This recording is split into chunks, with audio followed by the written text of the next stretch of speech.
welcome back. And this is CNY Conversations. I am Jason Klink, your host, and we are on episode 14 of CNY Conversations.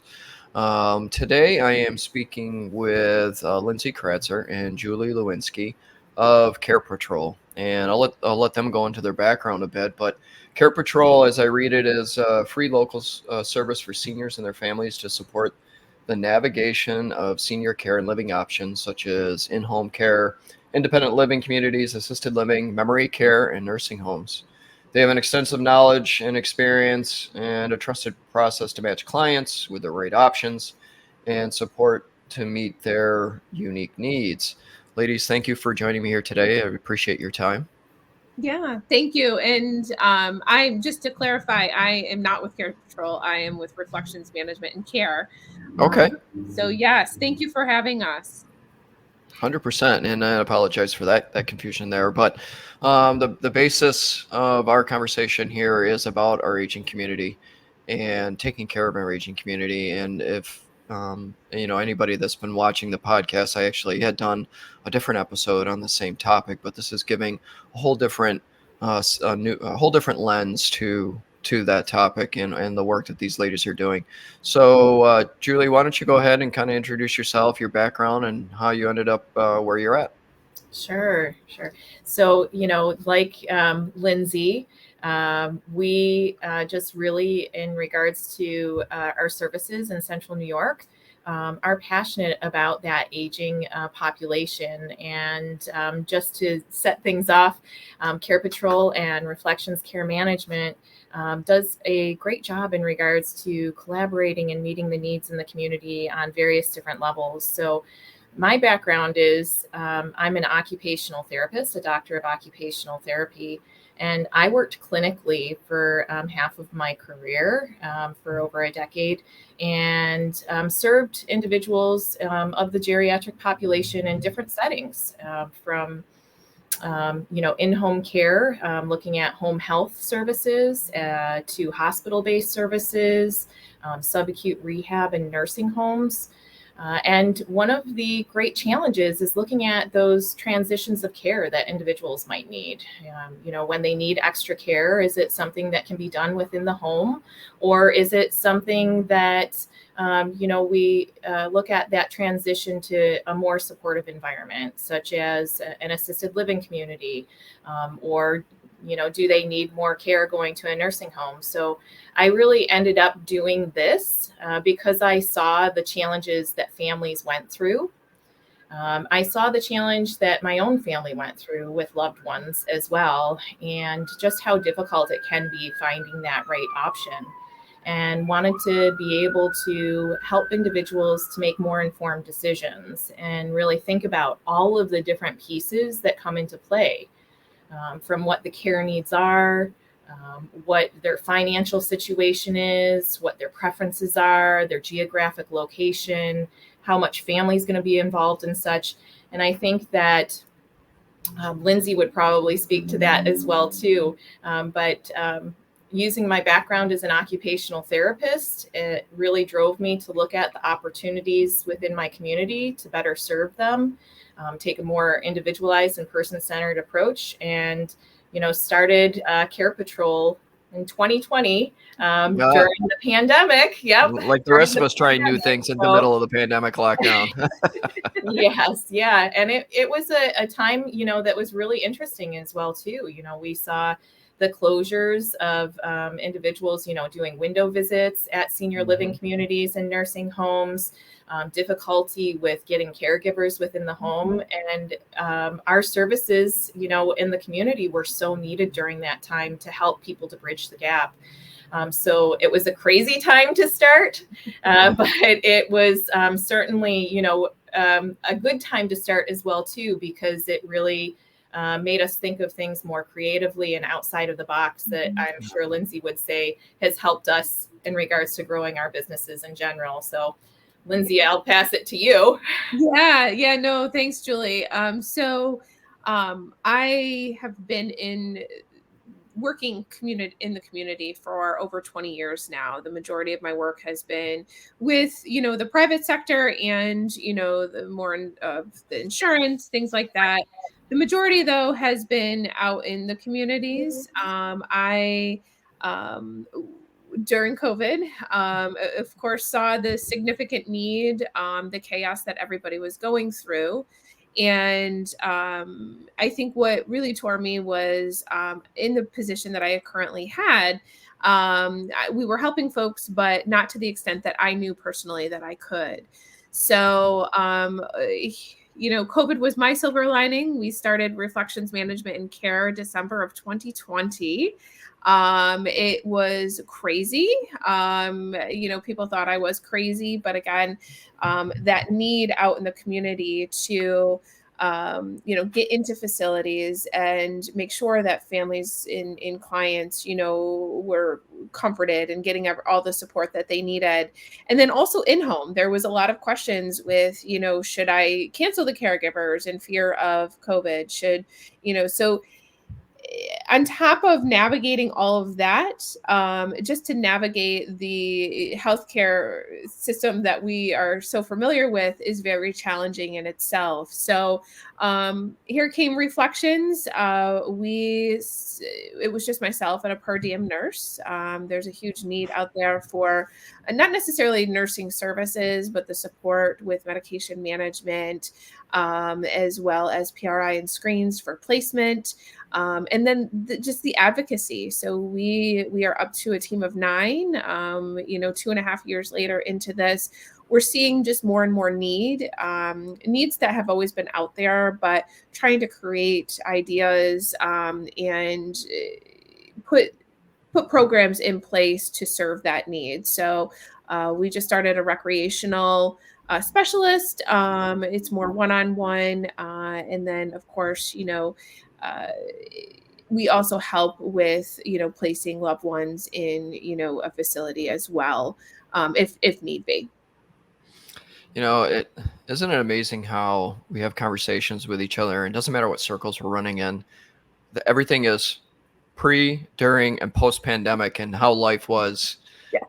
But to kind of unpack everything you guys were talking about, I truly believe that the pandemic really exacerbated, I don't know if that's the right term, or really put the spotlight on senior care and what the needs were for seniors, because it hit that generation so hard with the coronavirus. And so, just to clear up my own confusion, sometimes I think I need some type of memory care. So Reflections Management, CarePatrol, are both your organizations linked in a way? Or are you doing separate work that's along the same path? So we work together. Everything is case by case. We come across clients that, might financially be able to afford, different options, living options, or we run into folks that, might not, they can't afford, and we help navigate that system. So this is where, like, Julie and I work together. From a financial perspective, we do bill privately, but the amount of work and the amount of time that sometimes it takes to find somebody placement, we look at a cost perspective too, to get it over to Julie and manage the case. Or sometimes they're just looking for placement and might not necessarily need our services. So again, that's where Julie and I, we work together within the community regarding our services. We have, that overlap in regards to what we can do and what we can provide. And, really, if somebody calls Lindsay and maybe we might be a better option for them, she's going to share that information, and vice versa. And there's times that I might be working with a client and looking at that transition to an assisted living community, but maybe they don't have any family nearby, and it could be very beneficial for me to help to link them with Lindsay for some other services to help with maybe downsizing their home. What do they need to pack? How are they going to get rid of things that they don't need? So Lindsay's team can really help to support that aspect. And it's really this collaboration between us is really a great way to help to give individuals what they need, but also keep in mind that cost perspective and supporting individuals in the community so that if I am able to do a portion of that work complimentary for them, Lindsay's going to let them know that aspect as well too. So we just have a really great collaboration and to support the community in any way that we can. And it's really that conversation just going back and forth. And, more of us in the community need to be doing things like this because sure. it's really difficult to navigate the system, like Lindsay mentioned. And I will say this even from the perspective of, working with my own family members. There's some things that I've had challenges, I'm in this and I'm living and breathing it 24 hours, 7 days a week, and, have so much focused knowledge of it. But still, like, I'm learning things new every day. Programs are changing within the state. There's just a whole lot. And I think, it's important, Lindsay and I, both with our organizations at Reflections and at CarePatrol, take a person-centered approach to looking at each individual as unique. So there's no specific process or roadmap. We're really trying to meet people where they're at and looking at what's going to benefit them most. Gotcha. Yeah. And I was just thinking too, because, so I spent, almost 30 years in public safety. So I've had my share of interactions with the older community. And one of the things I picked up on, and I'm actually picking it up on now as my parents get older, my parents are moving their way through their 70s, and, life is changing for them and they require, more help with things. But what I've always noticed is that our older community hates the law or the thought of losing their independence. Yeah. And not being able to do things for themselves, not being able to live in their home. They may have been in for 50 or 60 years, some people. And even the conversations I've had with my own parents of, listen, you live in a split level home. One of you has, knee issues. The other one has, back issues, climbing stairs, taking care. There's a pool in the backyard. When is the time to make life easy for yourself and not have to have so much overhead to worry about? Is that one of the bigger challenges that you've seen with the people that you work with, is that they feel like they're losing their independence or their identity or all of the above? I would have to say all of the above. That's specifically where, like Reflections goes in, and, we want to instill as much independence as possible, as simple as still doing the dishes. If they can do the dishes safely, that's wonderful. But looking at more of a safety perspective and, that holistic approach, what are your goals? If your goal is to stay in the home and you have XYZ conditions, what does the long-term look for you? And what are you thinking? And, have you considered these options? So if something does happen down the road, that they're available to you, what you can and can't afford, the differences in the level of care, and we're there to support you. In very similarly to what Julie does, finding that appropriate setting. Julie, we'll help with, placing, but there's times where they're adamant that they want to try and stay at home, but might need a little bit of care. And it can be as simple as housekeeping. It can be as simple as, just running the groceries in. It's just something very simple. But if we can at least start there, so many other doors open up. Yeah. And I think it's too, understanding with that generation that it really relies a lot on trust and building that relationship and rapport. So sometimes it's starting off small like that, and having gained that trust over time to then be able to help to have that sort of third party conversation with them, because sometimes, it's better heard from the third party than it is from family. Right. Sometimes, to hear that different perspective.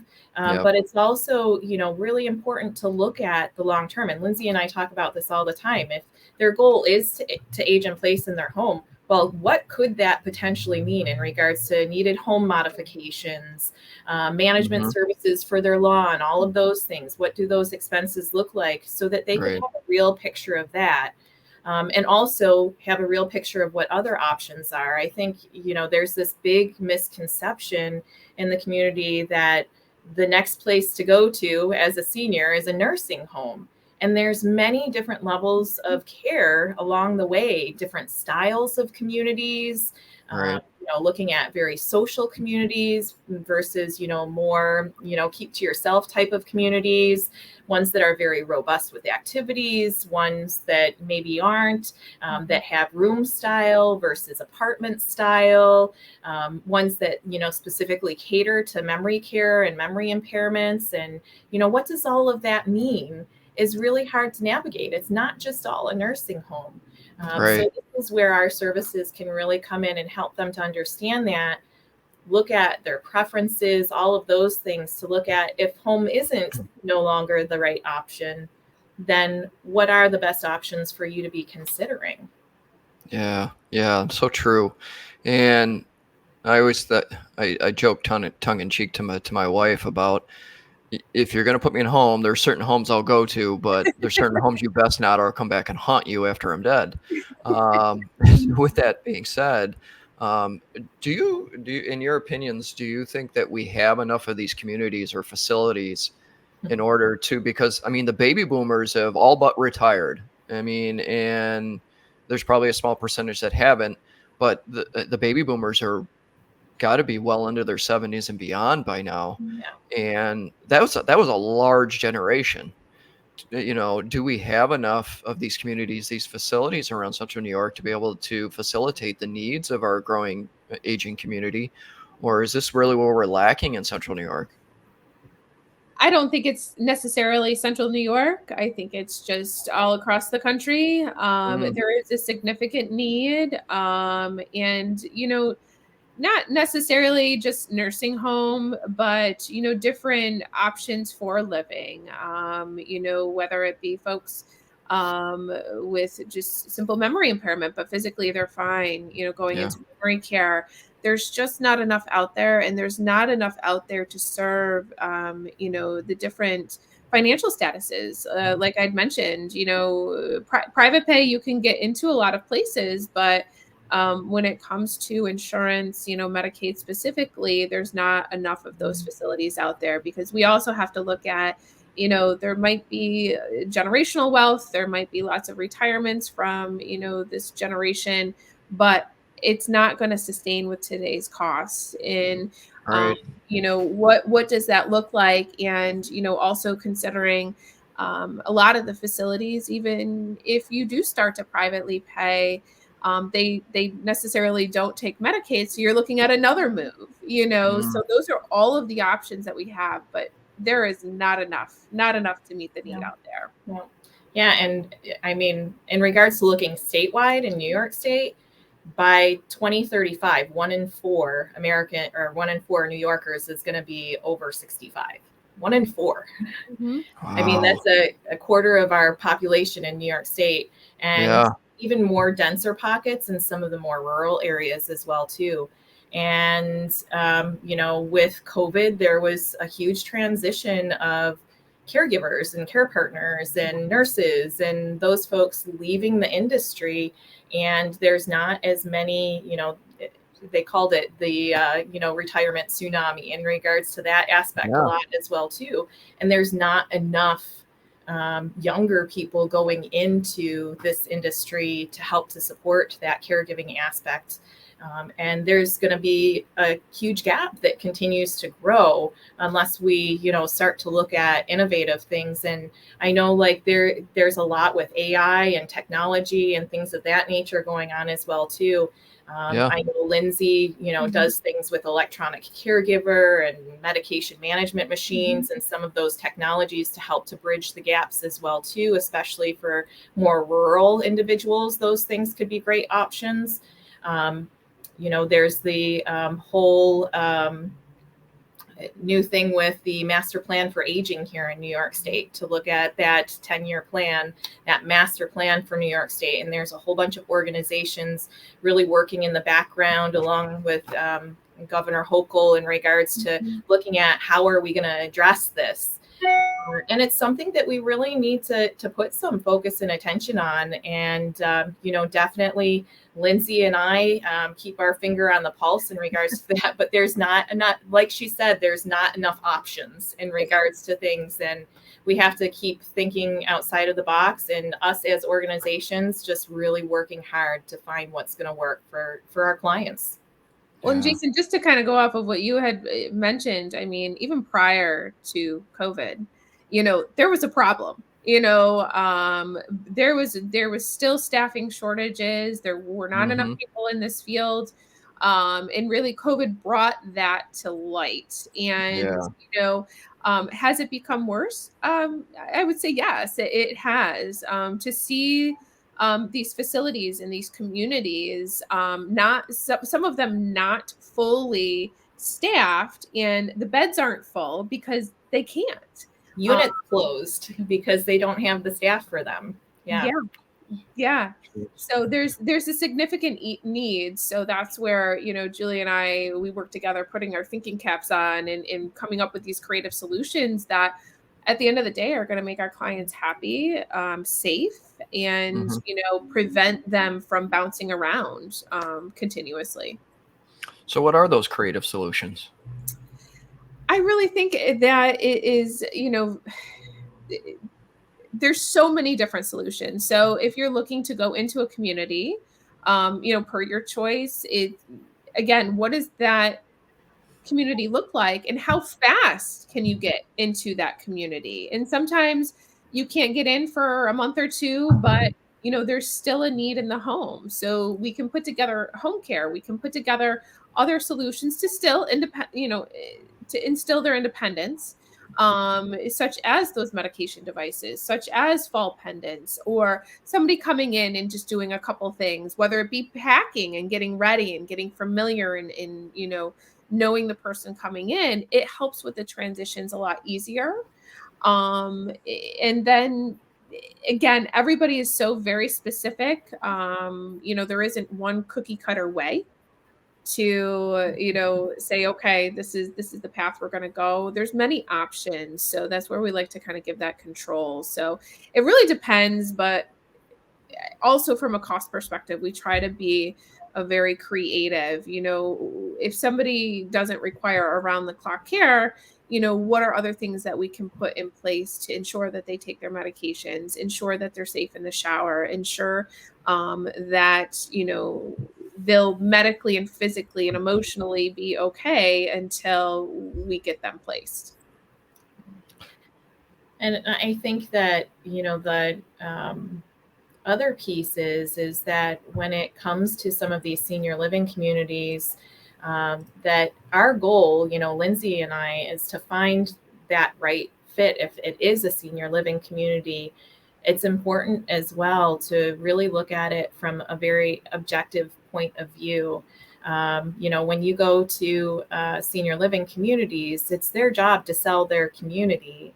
Right. And really, it's important for us to be advocates for our clients, to really look at fully educating them, making them understand, that this community doesn't have a Medicaid spend down program.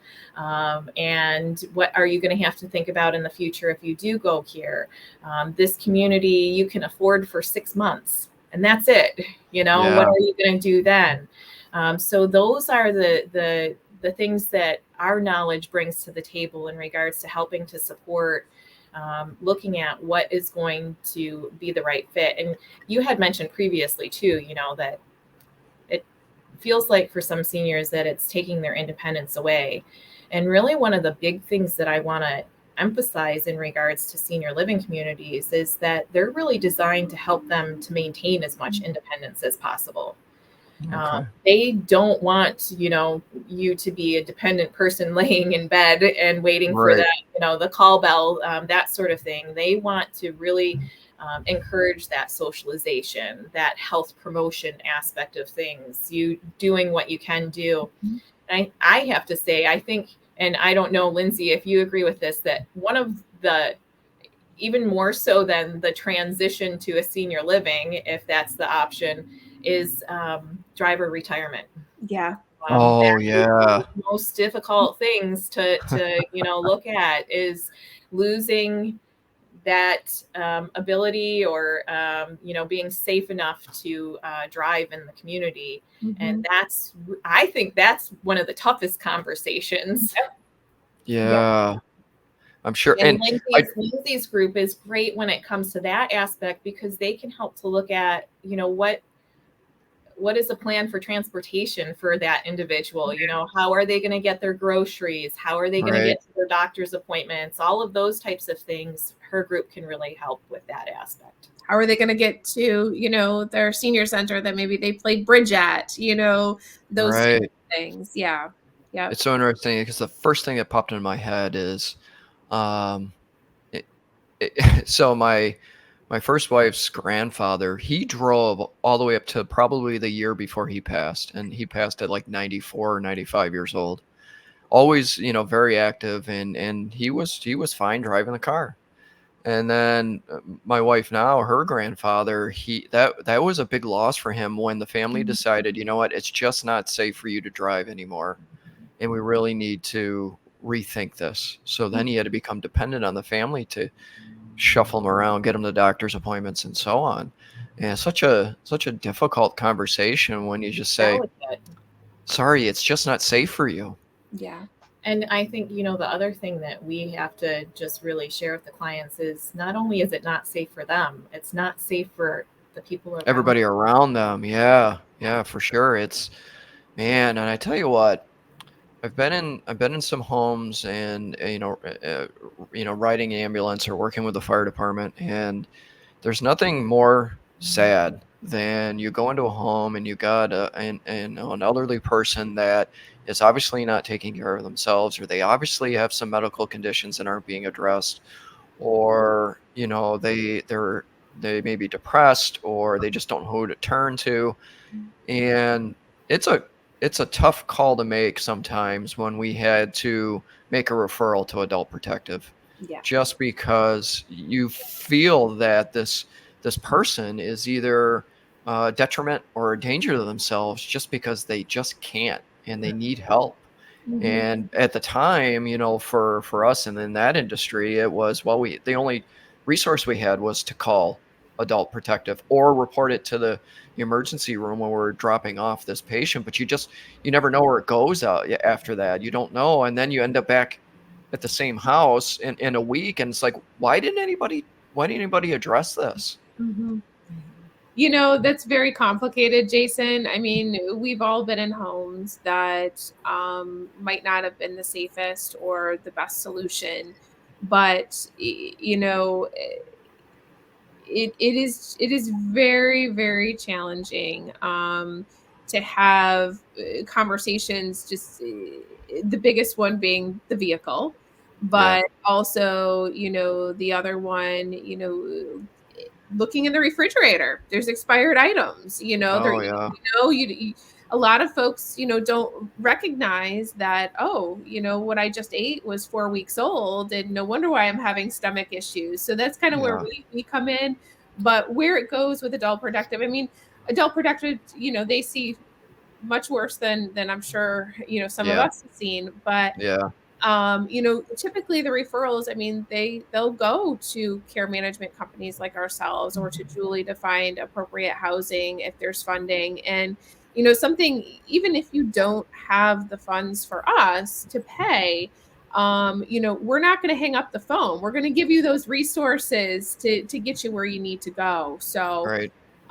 so they're not scouring on the internet, for hours and weeks, and getting no callbacks or the wrong information. So we're trying to make an impact that way as well. But there's a lot to Yeah. aging.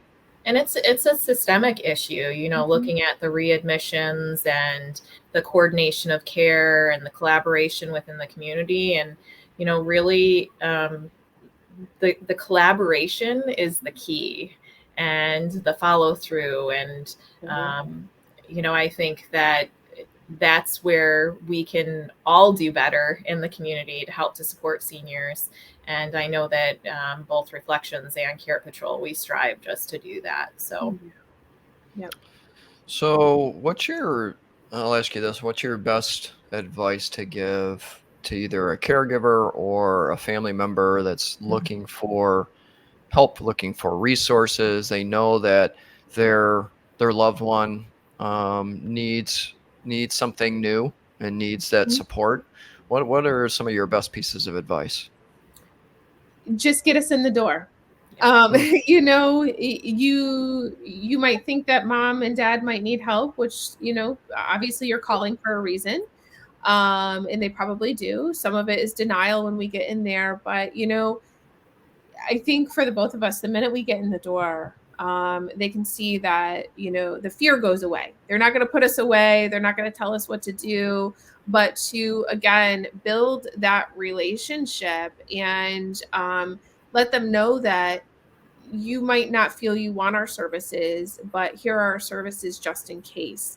We all are bound to have something happen to us, whether that be whether it be just at the end with death, or is there hospitalizations or a fall in between that causes you to kind of decline cognitively and or physically. So those are the things that we are here for. Just give us a call, and we will help guide. And sometimes we have to be very I don't want to say discreet, but we have to be very aware and not necessarily tell them that we're here for care management or we're here to look at potential placement for you. It's more of, what do you want? Let's work together on this and have another outlet that you can talk to besides, family. And I just think, my number one advice to echo off of that is, you don't have to do this alone. Yeah. And, it's like trying to cure yourself of an infection without going to the doctor to get the medication to help you to get better. So, let us be the experts that can help you to navigate, what do you do to address this challenge or this situation? Because it's complex and there's so many services in the community and so many options that could help to support you, that you want people that know that to help you. You don't want to go to the podiatrist to get your teeth cleaned. Right people in the right room with the right solutions. Yes. Yep. That's awesome. So what's on the horizon for your two organizations? Are any projects or happenings that are going on? Well, I think, follow us, like us, and follow us, both of our organizations on Facebook. We have some great things that are going to be coming up in the community in regards to different events, educational events, and things that folks will be able to gain more information. The other thing is to, just reach out. And find out what's new, what's going on, all of those aspects. You can call either of us at any point in time during the day, and you'll get a fast response if we're not available in regards to what your needs are. So, I guess that's my advice in regards to that, to keep abreast of what we're doing in the community, is just to follow us on social media. Yeah, and you can follow us on social media.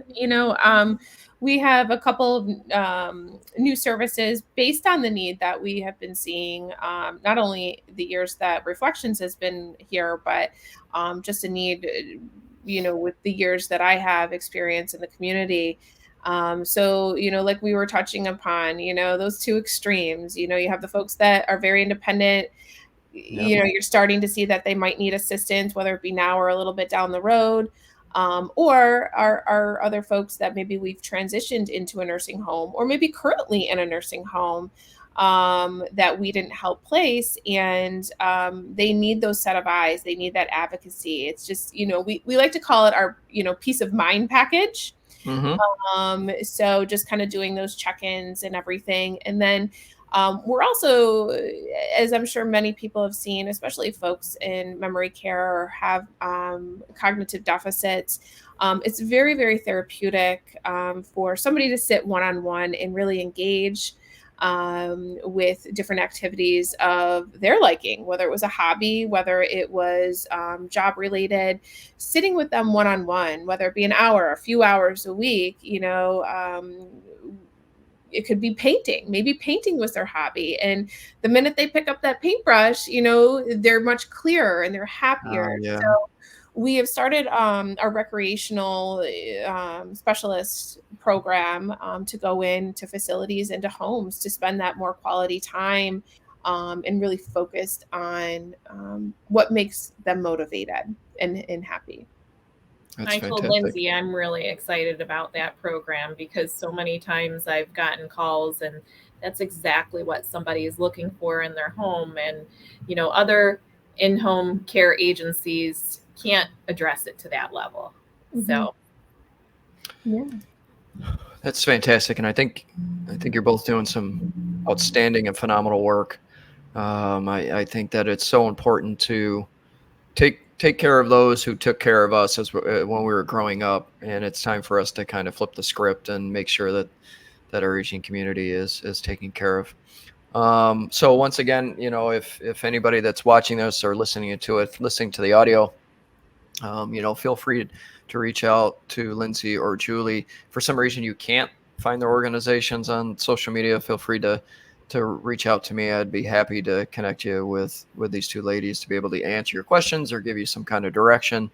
Any parting comments for today?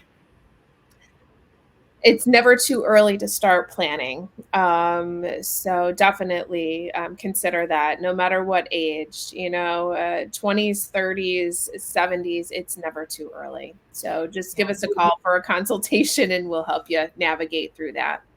We start aging from the minute we're born. So we need to start identifying with that, you know, the best way to address the needs is starting right from birth and moving on and looking at how we can better collaborate in our communities for health promotion and wellness and independent living and quality of life. So fantastic. Great stuff.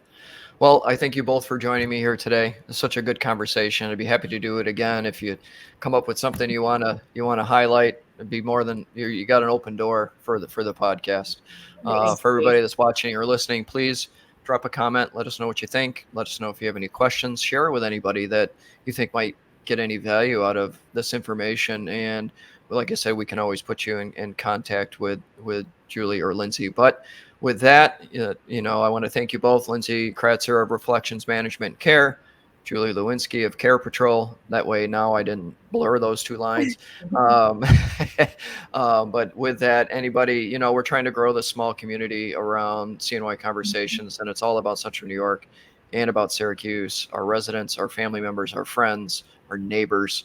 So please subscribe to the podcast, share it with everyone. And again, thank you both for your time. I really appreciate it. Thank you. And with that, everybody, take care of yourselves, take care of each other, and have a great day. Mm-hmm.